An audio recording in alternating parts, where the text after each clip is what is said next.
não se comporte mal com ele. Não espere chegar no Campeonato Paulista, dar errado e mandá-lo embora. Porque eu acho que a impressão que dá que passa é essa. Porque primeiro venderam a imagem Vitor Pereira, vamos buscar um novo português, o Brasil, vamos querer treinadores estrangeiros e tal. E aí, o Fernando Lázaro. Nada contra o Fernando, hein? Nada contra o Fernando. Eu estou elogiando, porque ele é muito capacitado, estudou demais, só que agora é uma nova função. O ano passado ele assumiu essa função do Vitor Pereira, quando o Silvinho saiu. Só que ele sempre deixou claro, olha, eu estou só aqui só para passar o bastão.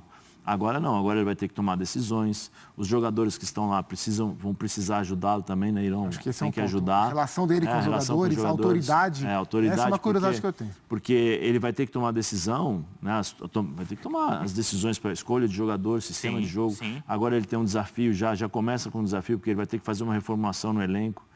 Porque precisa, quem ele vai contratar, quem ele vai dispensar, quem fica, quem sai, como ele vai lidar com isso, qual o sistema tático que ele vai escolher para poder jogar, ou ele vai jogar de acordo com os homens com o grupo que ele tiver nas mãos, e ele vai ter que tomar as decisões. Então ele deixa de ser o querido, teoricamente, né? Porque os caras eles se aproximam muito dos auxiliares. Por que esse amor, né, pelos auxiliares? Porque os jogadores não têm a mesma afinidade que tem com o treinador, muitas vezes para contar os problemas.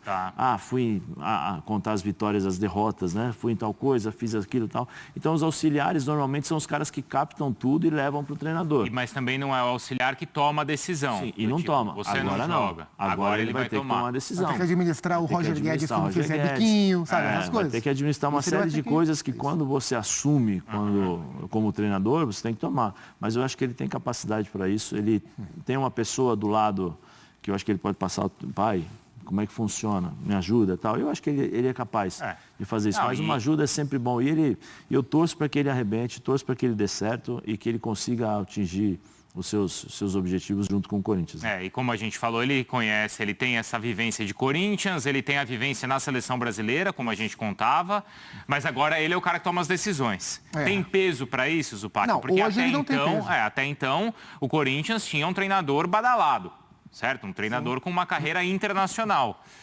Agora ele tem um cara ali da casa, formado na casa. E eu acho que esse é um ponto importante. Acho que existem duas análises a serem feitas. Uma é a análise técnica da escolha do Corinthians, os prós e contras do que o Corinthians quer e vai deixar de ter ao escolher o Fernando e não ir buscar um técnico consagrado de mercado. E a gente tem muito para explorar em relação a isso e certamente vai explorar durante meses. Outra coisa é a expectativa que foi gerada para o torcedor. Sim. E a expectativa, ela para o torcedor, em relação à expectativa, é uma frustração. Porque o torcedor esperava, primeiro, a permanência do Vitor, e isso não foi possível, o Corinthians não tem culpa nisso. E segundo, esperava alguém, ou do mesmo tamanho, mas um técnico que tivesse o currículo mais encorpado. Zupa, se você... E nisso é frustrante. Até eu quero colocar na tela aqui, Zé, os nomes dos treinadores que foram especulados no Corinthians, ou talvez procurados, e depois o destino de cada um. Porque o torcedor, ele sonhou com um nome mais importante. Né? Desculpa até te interromper, Zupa, que o Vessone teve uma participação conosco aqui no F90 e o Vessone tem muito conhecimento lá no Corinthians. E a gente estava falando sobre o Vojvoda, porque o Vojvoda foi especulado, conversaram com o Vojvoda, chegaram a conversar com ele e tal. E os nomes, né? E a condição que o Vessone falou para os torcedores, a expectativa dos torcedores, era a expectativa de título. Sim. Porque nós colocamos Atlético Mineiro, Corinthians, né, Santos, tal, e aí cada um uma expectativa. E a expectativa do treinador para o Corinthians, esse treinador que será contratado para levar o time a conquistar títulos. E quase levou.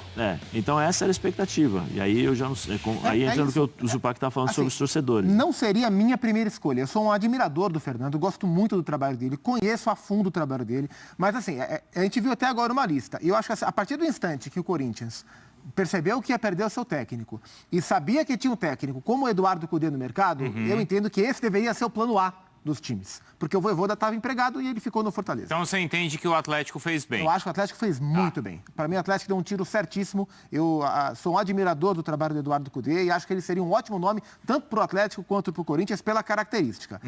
Diz o Corinthians na sua nota oficial que não pensou em nenhum outro técnico e não procurou nenhum outro técnico, que o único nome cogitado foi o do Fernando Lázaro.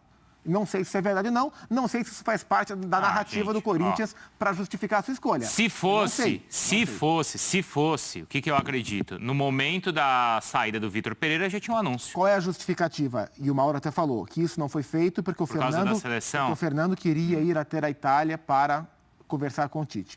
Essa é a justificativa oficial e eu não sei. Mas, enfim... O Tite estava aqui no Brasil até outro dia, né? Eu, se fosse o Corinthians, teria olhado mais para o Cudê no primeiro momento. O Galo foi inteligentíssimo e pegou. Agora, em relação ao Fernando, é isso. Qual é o contra? O contra é que ele não é técnico ainda. Ele vai ser técnico agora. E é claro que isso pode trazer problemas. Como trouxe para vários outros técnicos. Para o Silvinho, como não trouxe para o Carille. Então, tem os dois lados da história. Qual é o ponto positivo? O ponto positivo é que o Fernando já traçou todo o planejamento do Corinthians, junto com o Vitor Pereira, para a próxima temporada. Então, não há quebra de trabalho, não há mudança. O Corinthians continua. Ele conhece o clube como poucos. Ele conhece o trabalho de campo muito bem. A relação dele com os jogadores é boa, embora, como disse o Zé, agora ela vai ser diferente.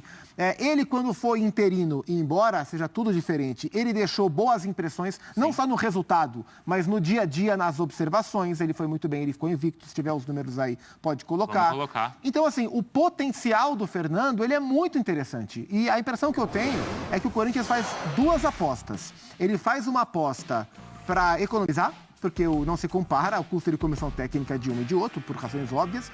E já que o Corinthians queria manter o Vitor Pereira e não conseguiu, o Corinthians faz a escolha mais próxima da sequência de trabalho. Vamos seguir com esse trabalho? Eu acho que as duas coisas Quem tem pra gente seguir esse trabalho aqui? Vamos seguir? Vamos. Quem tem pra seguir o Fernando? Confiamos? Muito. Mas aí, E acho que tudo isso levou. Mas tem o contra. A falta de experiência é um contra e ele vai ter que lidar com isso. Com sequência com comportamento nosso e da torcida em sequência de derrota, com insatisfação de jogador com as decisões que ele vai ter que tomar, porque o Vitor Pereira não estava nem aí, porque ele não era próximo dos jogadores, dava o treino e ia embora, né? Então, tem prós e contras, mas é uma decisão inesperada, acho que esse é um ponto pacífico, ninguém esperava. Não acho que deveria ser o plano A do Corinthians, mas eu entendo como uma opção bastante interessante, sim. Não, o meu questionamento é como será essa continuação de trabalho. Porque acho que são duas cabeças totalmente diferentes. Zé? Eu acho que sim, Eu acho que primeiro você tem um treinador explosivo. É isso sim. Tem um treinador totalmente explosivo e tem um outro que está começando uma carreira. Que é o oposto. É o oposto. Você tem um cara que tem um temperamento que falou várias vezes, que montou a equipe como montou várias vezes. Eu não sei se ele deu abertura, e aí eu estou confortável para fazer essa crítica, porque eu fiz essa avaliação e essa análise desde o começo do ano, que eu falei que o Renato Augusto não era para jogar na posição que vinha jogando.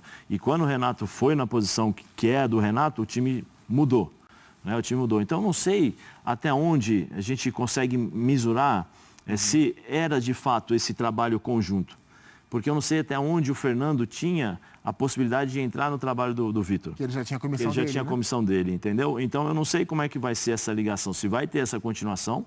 Eu acho que em questões táticas, eu acho que sim, porque o Fernando é muito bem preparado. E o planejamento, né? E o planejamento. Reforços, tudo sendo discutido por eles. Então, mas estava sendo mapeado em conjunto. Mas aí é mapeado pela cabeça do Vitor. Tá. Entendeu? O Lázaro pode ter outra... Qual é a cabeça do Lázaro?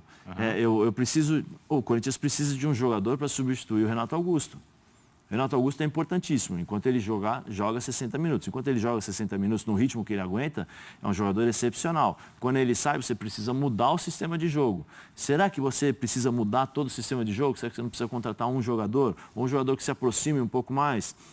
Um centroavante. O Yuri Alberto vai ficar? Não vai ficar.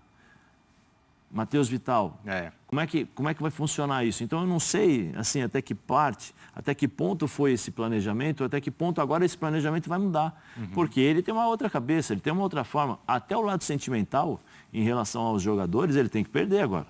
Agora acabou. É um desafio muito grande. Agora acabou. Agora não tem, Matheus Vital era gente boa. Não, mas... Obrigado, Matheus Vital, mas eu tenho que sair. Uma vantagem isso que talvez ele possa ter agora é que o Corinthians já está numa fase de grupos da Libertadores. Sim. Isso já tira peso. Se fosse numa pré-Libertadores, era totalmente diferente. Não teria nem pré-temporada. Mas o Paulista vai ser o termômetro, hein? Então, mas aí nesse sentido do Paulista ser o termômetro, a direção do Corinthians costuma dar tranquilidade para o treinador.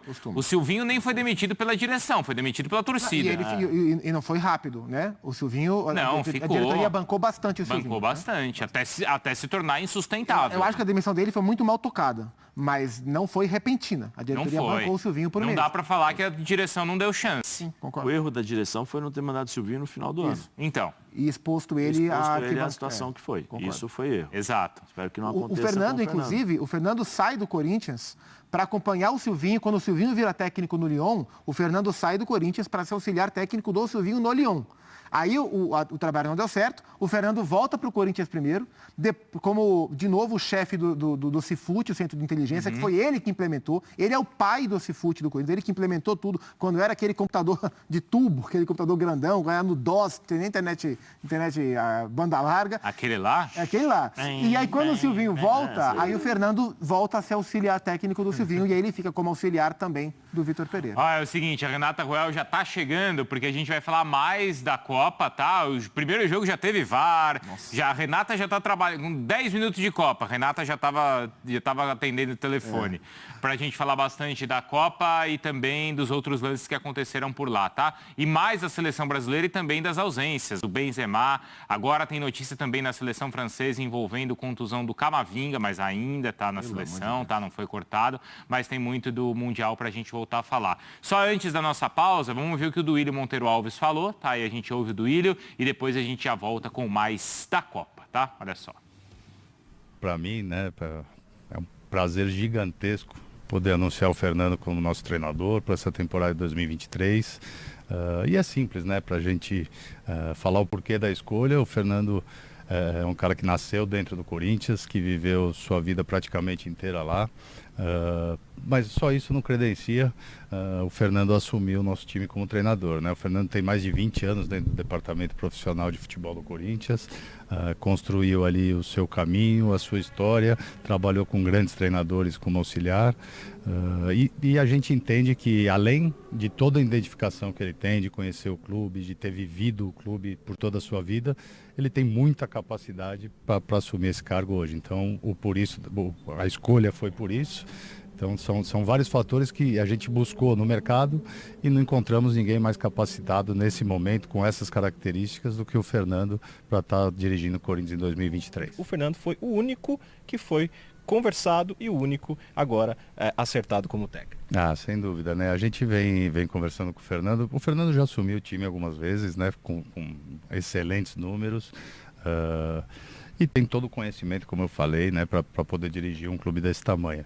Mas, além de tudo isso, né, o Fernando é um cara que participou de todo o planejamento nosso, nesse período que vínhamos falando da saída, da não definição do Vitor Pereira, né? O Fernando foi responsável por fazer e preparar toda a pré-temporada e todo o planejamento do ano que vem, e que para nós só comprovou a capacidade que ele tem. Quando a gente teve acesso ao planejamento, ficamos muito tranquilos que ele realmente está pronto para dirigir o Corinthians, e por isso também pesou bastante na escolha. Boa, próximo bloco do Sport Center.